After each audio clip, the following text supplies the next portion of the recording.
Olá, meu nome é Nayara e este é mais um Ordem do Dia. Quem fala melhor? Ordem do dia. E o tema de hoje é Enem 2020.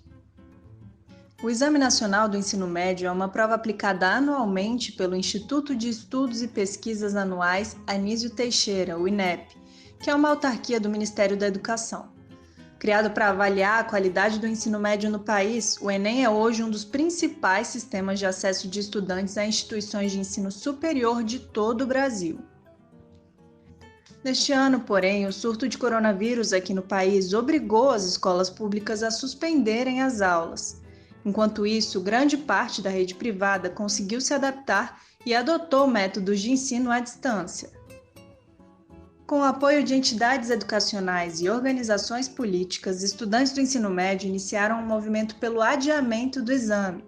O apelo do Adia Enem é motivado pela desigualdade das condições e de acesso às ferramentas de estudo fora das escolas. Isso porque estruturas básicas como a internet ainda não fazem parte da realidade de todos os estudantes. Para explicar essa situação, participam nesta edição do Ordem do Dia o sociólogo Arthur Ives e o cientista político Gustavo Tavares, da Meta Política. Gustavo, no dia 19 de maio, o Senado aprovou um projeto para adiar a data de aplicação das provas do Enem. O que esse texto propõe, efetivamente? O PL 1277 de 2020 prevê a prorrogação automática da aplicação de exames, provas e qualquer atividade de seleção de estudantes para ensino superior.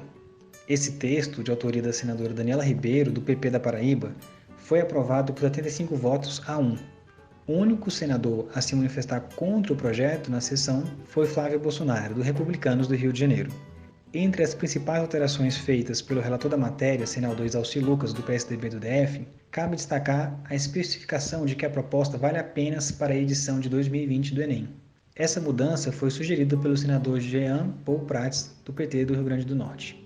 O relator acatou também uma segunda emenda do senador Prats, para evitar que a medida afetasse também processos seletivos de outro nível de ensino, como cursos de pós-graduação e programas de extensão, por exemplo.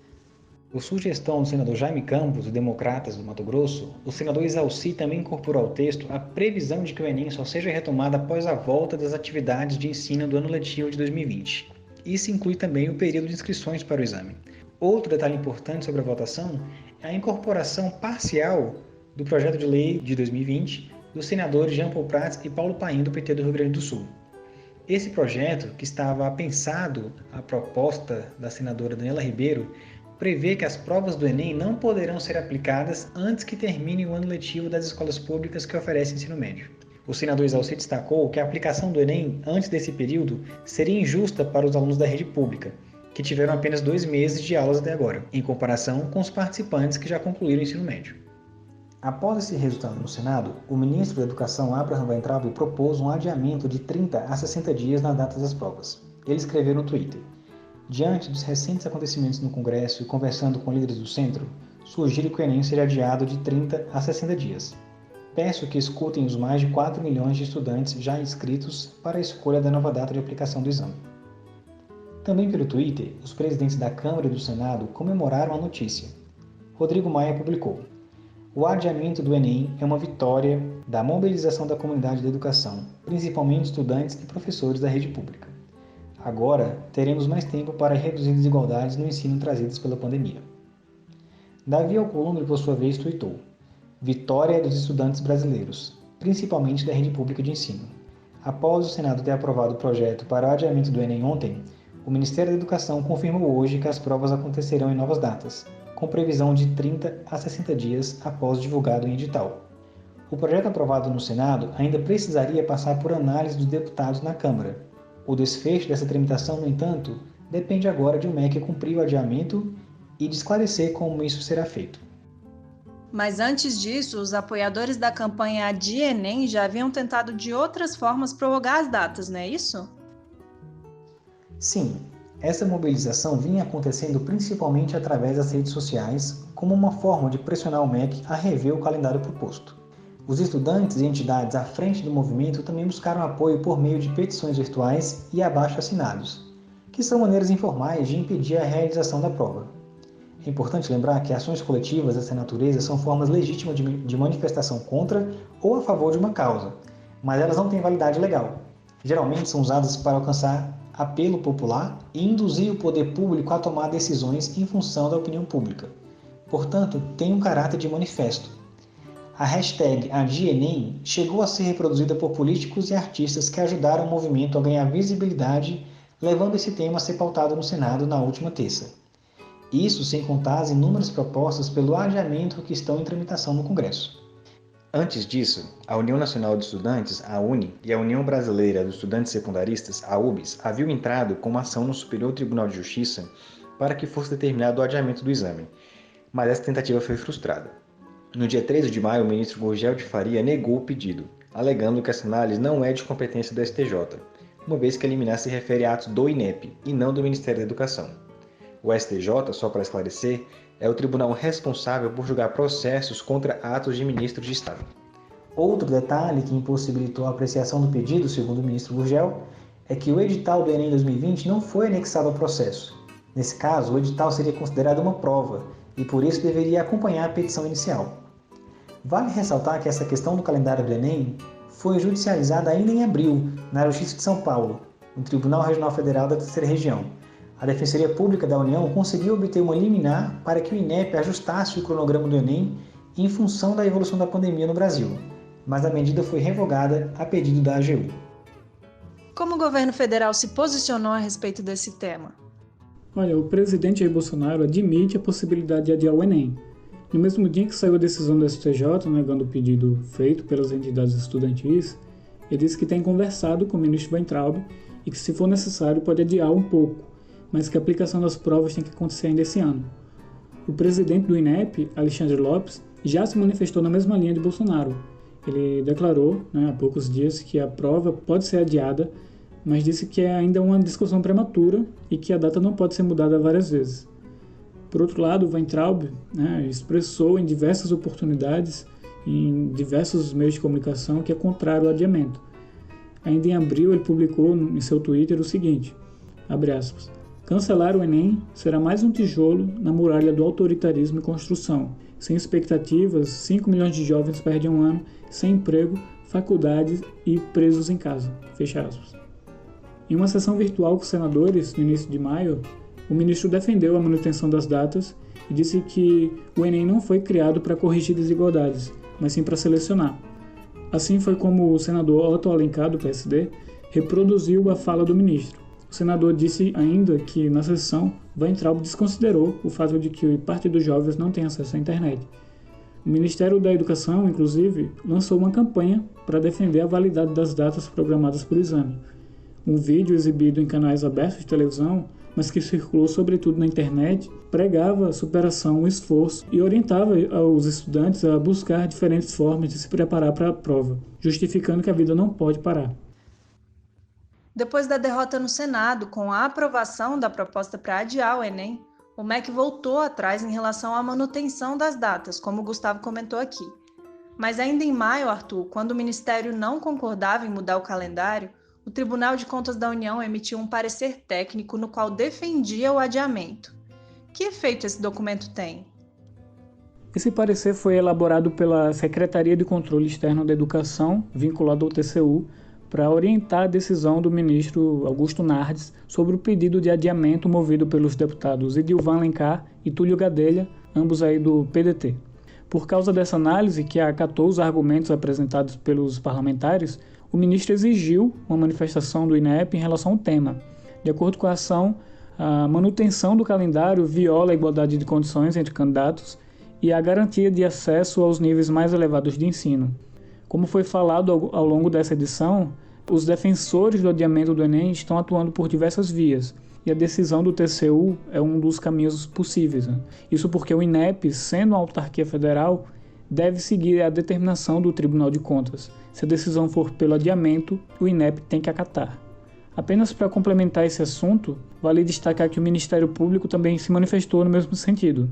Uma nota técnica assinada por 12 procuradores do MPF argumenta que a manutenção do calendário do Enem, nessas condições, durante a pandemia, violam preceitos constitucionais. Uma pesquisa de 2018 do Centro Regional de Estudos para o Desenvolvimento da Sociedade da Informação, CETIC, mostrou que apenas 9% das famílias das classes D e E possuíam um computador em casa naquele ano. Na classe A, o número é muito maior, 98%. Esses dados foram reproduzidos em uma reportagem do jornal Nexo, publicada em 28 de abril. A matéria ainda cita a disparidade das condições de acesso por meio dos celulares. Enquanto 99% dos telefones estão conectados na classe A, apenas 40% dos celulares das classes D e E têm acesso à internet. O Nexo ainda traz outra informação interessante sobre o ensino médio no país. Nessa etapa, 80% dos estudantes vêm da rede pública. São cerca de 16 milhões de jovens. Arthur, quais são as consequências dessa realidade? E eu me refiro não somente à realização do Enem, mas à educação brasileira enquanto meio de ascensão social. Apenas para ilustrar, o Brasil é o país com a 8ª maior economia do mundo, está entre as 15 maiores economias industriais do planeta, mas ao mesmo tempo também é um dos 10 países mais desiguais na questão da distribuição de renda. A questão da desigualdade, então, é um problema crônico e que está atrelado aí à própria formação do Brasil enquanto Estado e nação. É um triste fato. O que temos são vários Brasis dentro do Brasil, várias realidades sociais totalmente distintas entre si. O Enem, mesmo com todas as suas limitações, pode ser facilmente entendido aí como uma das mais importantes janelas, de oportunidade para a mobilidade social no Brasil. É a chance de alguém que pertence a uma classe social mais baixa em conseguir ascender socialmente, qualificando sua formação educacional, qualificando sua força de trabalho para uma realidade de competitividade econômica tão acirrada e que demanda cada vez mais aí uma população que seja economicamente ativa e que tenha uma maior qualificação no sentido da formação educacional. Agora, pensando também do ponto de vista do desenvolvimento nacional, as consequências disso tendem, assim, a meu ver, a se manifestar mais a futuro. Não há possibilidade de se pensar qualquer projeto de desenvolvimento que seja consistente sem que haja um maior equilíbrio entre as oportunidades que são dadas para os seus cidadãos. A educação definitivamente não está desassociada a esse contexto. Gustavo, a gente falou aqui sobre a dificuldade de acesso à internet enfrentada por alguns alunos.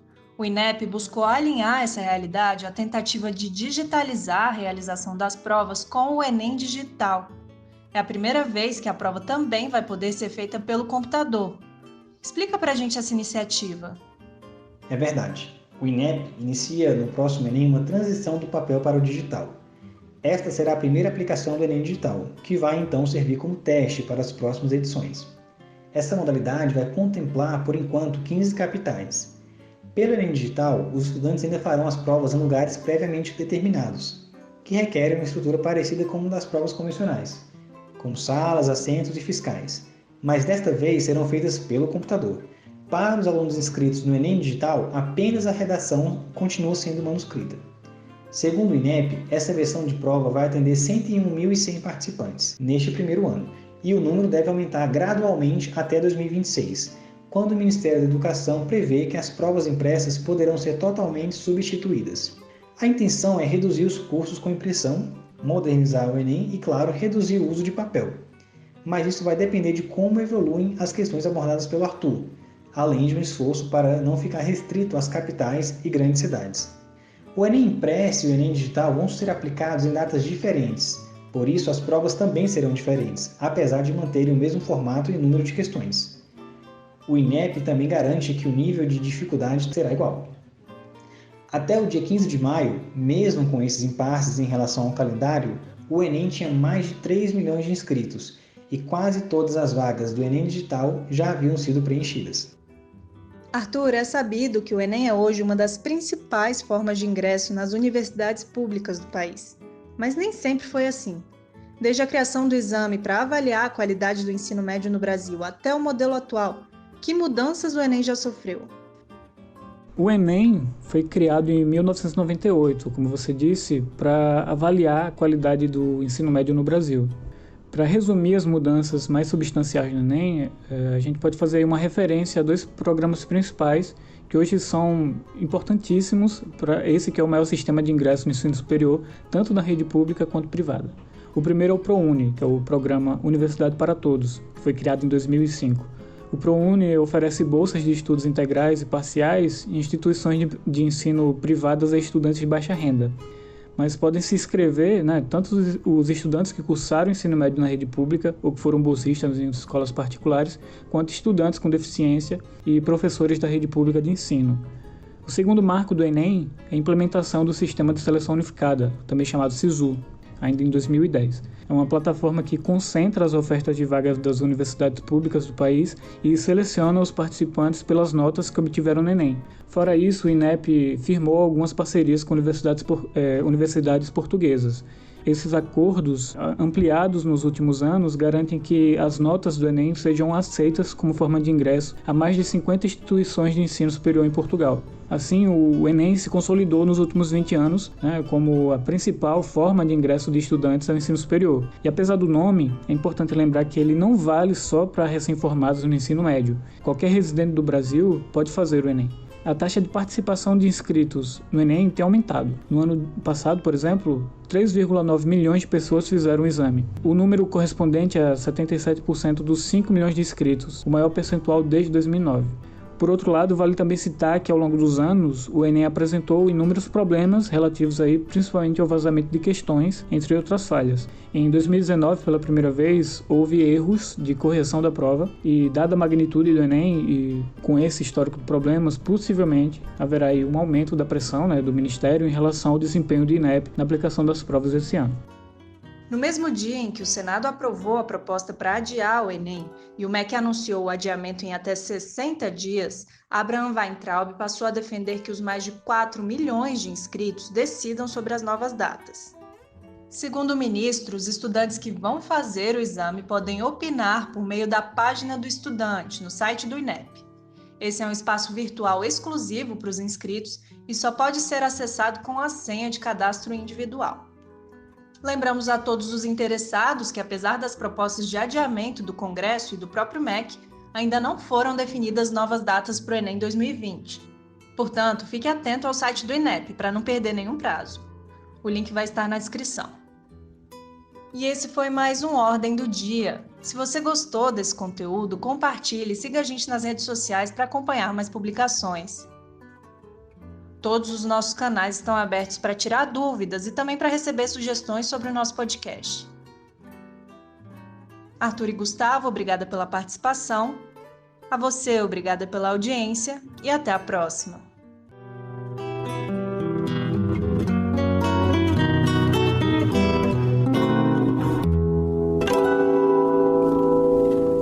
Com os meus agradecimentos, está encerrada a sessão.